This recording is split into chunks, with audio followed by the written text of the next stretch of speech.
was really great to see so many fan arts, so many letters, so many fiction, cosplays. The reactions were fantastic, way beyond our craziest expectations. It was impossible to expect a huge community like this and so passionate fans, and it's great. Thank you. Yeah. We started the project by making the game we wanted to make for ourselves, but at the end it's really making a game for the players, because that's what's important.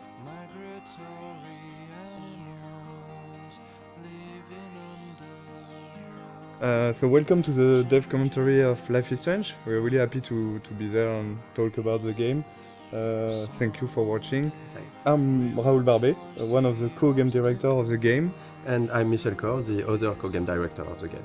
We are two game directors working on one project, so it's really interesting to work that way.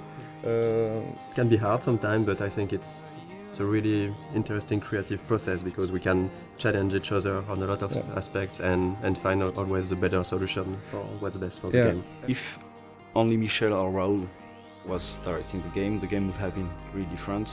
They both know how to make a game. Like they're not stuck in their field of expertise.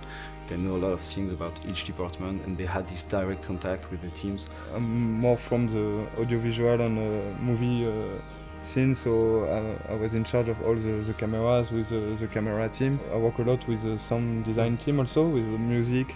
And myself, since I'm from an illustration background, my specialties were more on the art direction, and later, for this game, I'm starting to work way more with the narrative team and the voice recording sessions.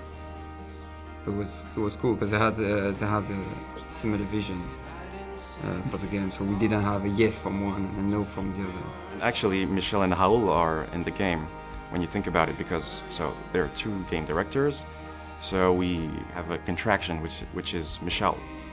But if you put it the other way around, it's Raoul and Michel, so it's Rachel.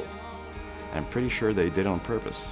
The idea behind the game was because both of us worked on Remember Me, and there was some sequences in this game called Memory Remixes, and one of the founders, Hervé Bonin, asked this small core team to think about a game with this kind of mechanism. Very quickly came the episodic adventure game, because we wanted really to do something like that. There is really a lot of good interactive ways to tell stories. On an episodic format, you have to make a lot of choice for episode 1, because you won't be able to change after.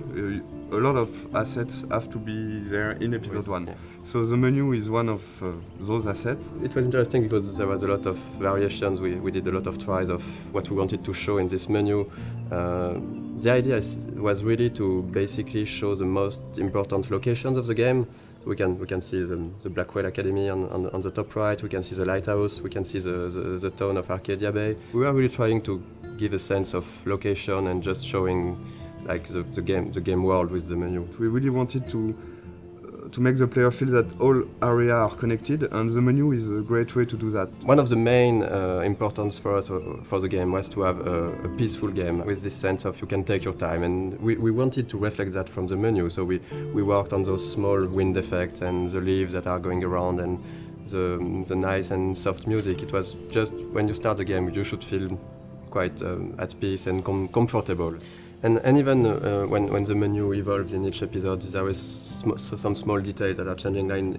For the menu for episode 4, you have the beach wailed. That's this kind of details we wanted to just add with the variations of the menu. The game takes place in Oregon, in the Pacific Northwest, in the United States. When I went back there on vacations, I've seen a lot of places that really looks like what we did in the game.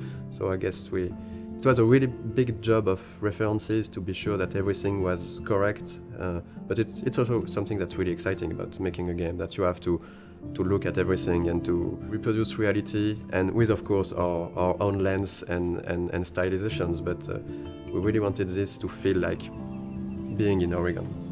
Sometimes people ask us if we choose to have a game in the United States for marketing, for selling the game. We knew that we were fans of like TV shows like Twin Peaks or X-Files. They have those trees and the Pacific Northwest feeling. I think they are a great example of a small community thinking that everybody know each other and everybody is happy, but when you put something inside this community, it could be something supernatural. You discover a lot more. And it's really a way to shift things around and to bring chaos and interesting variations on the characters. And in the end, Life is Strange is really a game and a story about the characters, about their lives. It's not a story about the sci-fi elements. The sci-fi elements are just, for us, they were just here to make things interesting.